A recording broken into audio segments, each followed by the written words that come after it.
Rafiki mpendwa na mtazamaji, karibu sana katika chaneli hii. Mungu akubariki na kutakase. Tazama, ukumbuka tunaendelea na mfululizo wa masomo yetu yanayoelezea kuhusu kuelewa kitabu cha Ayubu. Jana tuliona chanzo, mizizi ya magumu yote tunayopitia yanatokana katika ulimwengu wa kiroho. Wewe na mimi ndiyo uwanja wa vita, na kile ambacho Mungu anahitaji kwako katika vita hivi vinavyoendelea kati ya shetani na Kristo, wewe mchague Kristo na uwe mshindi. Kristo wetu jemadari wa vita, yeye ni mshindi na amekuwa mshindi, na yeyote anayemchagua naye atakuwa mshindi. Leo somo la pekee la pili katika mfululizo huu wa kuelewa kitabu cha Ayubu. Somo la pili linasema imani inayoshinda majaribu. Imani inayoshinda majaribu. Katika kitabu cha Ayubu 1 aya 13 hadi 22 ndipo ambapo kunapatikana somo letu la leo. Ayubu 1 aya 13 hadi 22 ndipo ambako kuna somo. Kabla ya kuingia katika somo lenyewe, tutaomba. Baba wetu na Mungu, asante kwani unatupenda. Mbariki yule mtazamaji, mtakase Mungu, kwa jina la Yesu Kristo, amen. Wapendwa, kulingana na mashairi haya tunaona kwamba katika maisha ya Ayubu alisimama imara, na fungu kuu ambalo ningelitaka ulikariri ni kitabu cha Ayubu 1 aya 21. Ayubu mwenyewe akasema, Bwana alitoa na Bwana ametwaa, jina la Bwana na lihimidiwe. Bwana alitoa na Bwana ametwaa, jina la Bwana lihimidiwe. Wapendwa, baada ya shetani kuruhusiwa kumjaribu Ayubu, mashambulizi yanaanza. Na mashambulizi haya, ukipima kuchunguza mashairi, unaweza kugundua kwamba haya mashambulizi ya shetani yalikuwa kama yanatokea siku moja. Kitabu cha Ayubu 1:13 hadi 19 inakuelekeza kwamba majaribu haya yalikuwa ya ghafla, hayakuwa matayarisho, na shetani hakuanza kwenda mtayarisha Ayubu kwamba atamjaribu, na Mungu hakwenda kumtayarisha Ayubu kwamba atajaribiwa. Mnajua, unapomtumikia Mungu inabidi uelewe upande mwingine wa Mungu anavyotenda. Mungu yeye hana mshauri, yanafanya vitu vyote kwa wakati ambao yeye anaona kwamba unafaa kwake. Yaani, kama nyumba yako ndio imechaguliwa kwamba jaribu fulani linaweza kuingia, litaingia. Na kama amechagua nyumba yako kwamba baraka fulani itamiminika kwako, baraka hizi zitaingia ndani ya nyumba yako. Mungu wetu ni wa ajabu sana wapendwa. Unapomtumikia, unapomwamini, amini pande zake mbili. Kuna upande ambao sisi binadamu tunakuta ni upande wa mibaraka, na kuna upande mwingine ambao yeye mwenyewe anakubali jaribu litufikie. Alikubali shetani aende kumungusa mtumishi wake. Sasa kulingana shairi ya 13 hadi 19 unakuta majaribu yalimkujia Ayubu baada ya nyingine. Jaribu linatokea na lingine linatokea na lingine linatokea na lingine linatokea. Majaribu yalimkujia Ayubu sana kabisa. Jaribu la kwanza, ona mtumishi wake mmoja anayechunga punda na ng'ombe, ambaye alibaki akatokea kuja kumwelezea.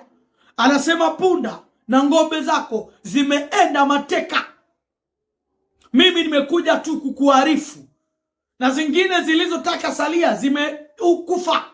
Hii analeta habari. Na ukitazama kwa wakati wao, punda na ng'ombe ndizo zilikuwa zinakadirisha na kutangaza mtu ni tajiri. Hawakuwa na pesa kwenye benki kama leo ambao tuna mabenki, lakini wao kuona utajiri wako ni kwa kuona punda unazokuwa nazo na ng'ombe unazokuwa nazo. Yeye alikuwa na mamia ya mang'ombe, mamia ya mapunda, lakini zote zilikufa kwa wakati mmoja.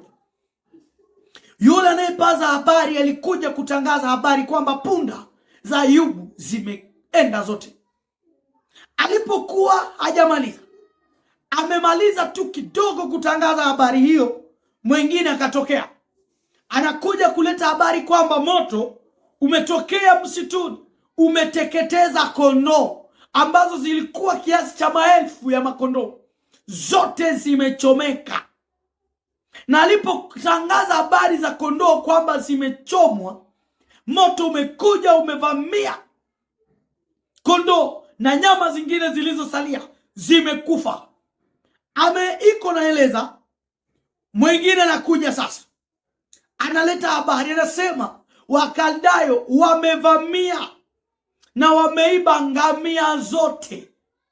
Yanokuta kumekuwa punda, ngombe, kondoo na wangamia naye natokea. Anasema ngamia, hivi punda, ngamia vilikuwa vyombo vya magari. Na wakati wao mtu akiwa na punda na ngamia, wewe unalinganishwa leo kama yule anayekuwa na gari.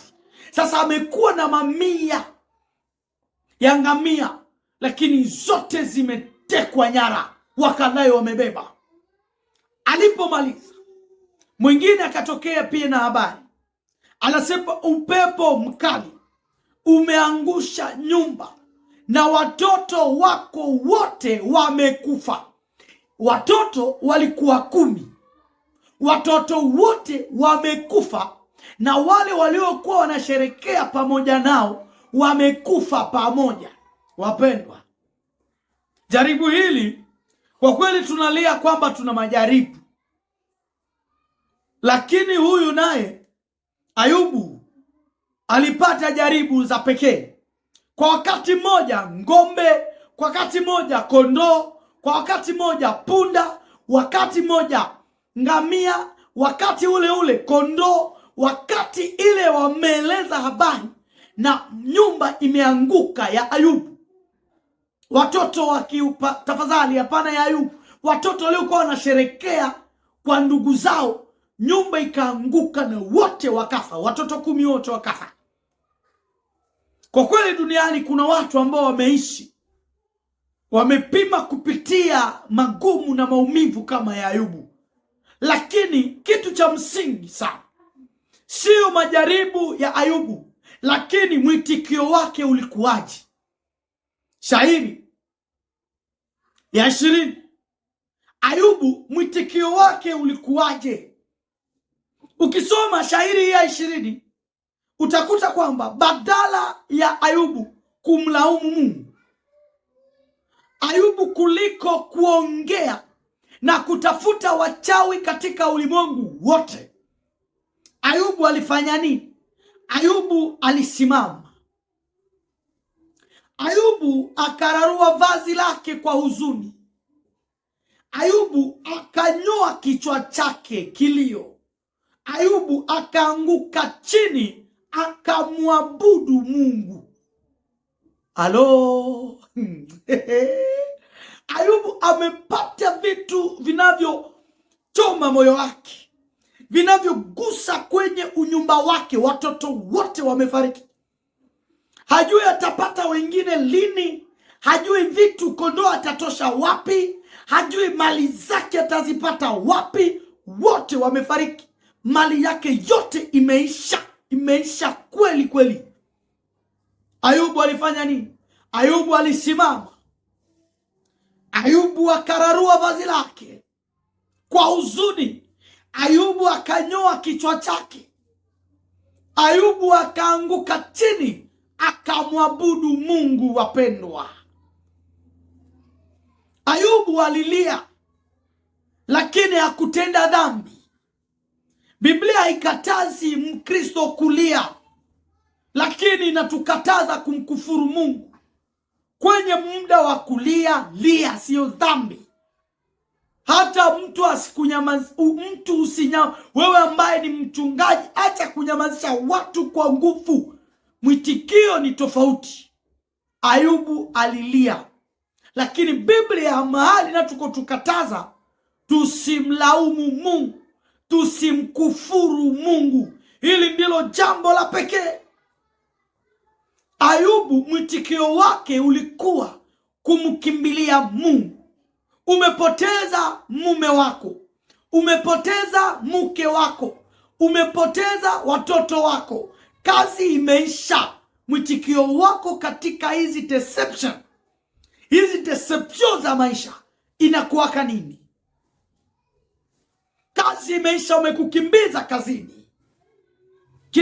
Kuelewa kitabu cha Ayubu sura ya kwanza hapo ambako tukingani inatuelekeza mwitikio kwenye majaribu, kwenye majanga za maisha, ukosefu wa chakula, deception za maisha, mahali pa kutafuta mwitikio wako ambao unatakiwa uonyeshe mwabudu Mungu.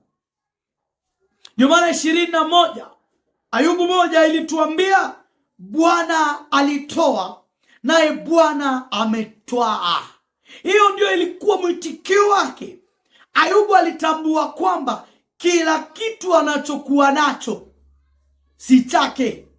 Kila kitu anachokuwa nacho hakitokane na nguvu yake, lakini chochote anachokuwa nacho kinatoka kwa Mungu. Mnajua katika siri ambazo zinaweza kutusaidia mitikio yetu inakuwa vizuri ama inakuwa makufuru, wakati wewe mama, wakati wewe msikilizaji, mtazamaji mpendwa, unapoishi, una Biblia yako, sijui una simu yako mkononi, una kompyuta yako, sijui una nini yako, hivi ukivikamata kama vyako, kikiharibika kitakuletea mistuko ya moyo. Lakini tunatakiwa sisi wenyewe tujue kwamba chochote tunachokuwa nacho si chetu, ni cha Baba. Na akisema hiki kitu hakitakuwa tena chako leo, na kuambia habutakucha na uko na kile kitu. Akisema mtoto wako muda wa kupumzika umefika, alale usingizi wa mauti, hata maombi yote ya Kongo, ya Tanzania, ya Nairobi, ya watakatifu wote, Mungu ikiwa amepanga kwamba kile ule mtu alale anafariki, hakuna kitakachomsaidia. Ndio maana katika siri, elewa, hakuna kitu cha mwanadamu, iwe mtu, iwe mke, yule unayokuwa nayo, mke anatoka kwa Mungu. Mungu akisema muda wake wa kulala, wa kufariki umefika, hautamuokoa, na pesa zako haziwezi kumuokoa. Mungu akisema muda wake umefika wa kukamata kitu chake atakitwaa, na utakuta vitu vinaenda ovyo ovyo. Kipawa chako hiki kusema, kufundisha, kisikuletee kiburi, si chako. Ayubu alitambua alipopoteza kondoo, alipopoteza punda, alipopoteza ngombe zake maelfu, alipopoteza ngamia ambazo ni magari za siku za leo, alipopoteza utajiri wake wote, akasema Mungu alipana na ametwaa, jina lake litukuzwe. Amina. Na wewe ambaye umempoteza baba yako, wewe ambaye umempoteza rafiki yako, wewe ambaye umempoteza kazi yako, unaweza kusema Mungu atukuzwe katika hali ya mateso. Neno hili ilikuwa kama bomu ambayo Ayubu alimtupia shetani, kusema kwamba shetani umeshindwa. Kwa sababu aya 22 inasema katika hayo yote Ayubu hakufanya dhambi wala hakumwazia Mungu kwa upumbavu. Kitu ambacho kizazi cha leo tumeshindwa kukielewa ni wakati kifo kinatokea, maswali ambayo tunajiuliza tunapolia, Mungu yuko wapi? Kwa nini mimi badi? Kwa nini Mungu alikubali mimi tu? Acha mpendwa nikuambie, Mungu yeye ana mipango yake. Kitabu cha Ayubu 14 aya 5 kuna na la 6, Mungu kuna neno fupi linasema Mungu ana mipaka ambayo anawekeaka mwanadamu. Wewe mtumishi wake, unapofika kwenye mpaka wako utakufa tu. Yaani mipaka imewekwa. Kile sisi ambao tumebaki, tusimpatie shetani mwanya wa ushindi, bali shetani ameshindwa katika neno linalosema Ayubu katika yote aliyoyapata, Ayubu hakulaumu Mungu, hakumwanzia kwa upumbavu na hakumkosea Mungu. Inakufundisha nini wakati huu ambao unatusikiliza na kututazama? Imani ndiyo kitu cha maana kuliko utajiri. Imani ni kitu cha msingi kuliko pesa. Imani kwa Yesu ndicho kitu cha msingi sana katika maisha yako. Sasa kulingana na jambo hili, nini kinahitajika ili imani yako isimame katika majaribu? Namna Ayubu imani yake ilisimama, hakumkosea Mungu. Jambo la kwanza ni kwamba lazima umjue Mungu kuliko mazingira yako yote. Lazima umjue Mungu tunayemwabudu kuliko mazingira yote tunayokuwa nayo. Ayubu hakutazama hasara zake kwanza, hakutazama watoto ambao amewapoteza, hakutazama vitu ambavyo amevipoteza. Alimtazama Mungu na alimjua Mungu kuliko vyote. Hili ni jambo la msingi. Imani yako isimame kwenye nguo hivi tu ya kulogota, ya kulogotesha huku na kule. Imani yako isimamishe kwa Mungu, imani imara isiyotikisika. Jambo la pili, lazima uwe na maisha ya ibada kabla majaribu hayafika. Hili ni jambo la msingi. Kumbuka shairi la 5 la Ayubu 1. Ayubu alikuwa na maisha ya ibada. Alikuwa anatoa sadaka za toba kwa ajili ya nyumba yake, kwa ajili ya maisha yake. Kabla jaribu halijafika, kuwa na uhusiano imara pamoja na Mungu. Uwe na maisha ya ibada kwa Mungu. Epuka maisha ya kilele. Unapokuwa na kale ka maisha kabie kenye Mungu amekupa, Mungu amekubariki, hizi mibaraka zako zisichukue muda wako wa maombi, zisichukue muda wako wa kujitoa kwa Mungu. Lazima uwe na maombi, uwe na muda wako binafsi. Hata kama unampenda mume wako, wewe ni mke wa mchungaji, wewe ni mchungaji, unapenda sana kanisa, ili kanisa litakuokoa kifo linapotokea, jaribu linapotokea. Bali wewe simama imara, imani yako isimame imara. Kuwa na ibada na Mungu, kuwa na urafiki na Mungu kabla jaribu halijatokea. Mara nyingi tunashindwa kusimama kwenye jaribu wakati ambapo tulikuwa jaribu halijatokea. Uhusiano wetu na Mungu ulikuwa hausimami imara. Simameni imara urafiki na Mungu kabla jaribu halijatokea. Ukitaka kwenda kwa mafunzo wakati wa vita vimezuka, sasa unasema naanja jifunza, utashindwa. Jambo la 3, lazima ukubali kuwa mali si msingi wa imani yako. Pesa, vingine vyote unavyokuwa navyo si msingi wa imani. Ayubu alipoteza kila kitu, lakini hakumpoteza Mungu.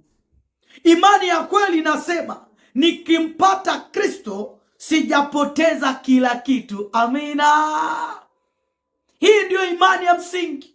Hapana, ndanjaka imba mie nikisha kuwa na pesa, ndanjaka toa nikisha kuwa na pesa nyingi, nitaanjaka kuwa mzee wa kanisa nikisha nunua gari, nitaanjaka mahubiri nikisha. Hiyo ni uongo. Mahali ambako tunatakiwa tuwe, lazima ukubali kuwa imani yako haisimame kwenye pesa. Jambo la 4 na la 5 litakuwa la mwisho. La 4 linasema, lazima uamini kwamba Mungu bado anatawala hata usipoelewa. Hata mambo imetokea hayakueleweshe, Mungu anatawala. Tunaishi katika mazingira ambamo leo watu wanakufa, mtu anakatika pafu. Yaani usikia mtu amekufa ambaye ulionana naye jana, umeonana naye saa moja tu imepita, mtu amefariki. alienda shambani. Si tunaishi katika maeneo ambapo mtu akitoka shambani inabidi utoe sadaka, kwani wanaokatakata watu wako huko, wajambazi. Akitoka shambani, sema Mungu asifiwe. Lazima sasa uelewe kwamba katika kukatakata watu, katika vita vinavyozuka Kongo, magonjwa ya Ebola na mengine na mahali pengine, Mungu anaona, Mungu anatawala. Hata kama hatuelewe, Mungu anatawala. Warumi 8 aya 28. Jambo la mwisho ni kwamba lazima ujue kuwa shetani ana mipaka, na lazima uwe na tumaini la mwisho kwa Kristo. Jua kwamba shetani hata amejaribu, ana mipaka mahali ambako hawezi kufika, na usimamishe tumaini lako kwa Kristo na utabarikiwa.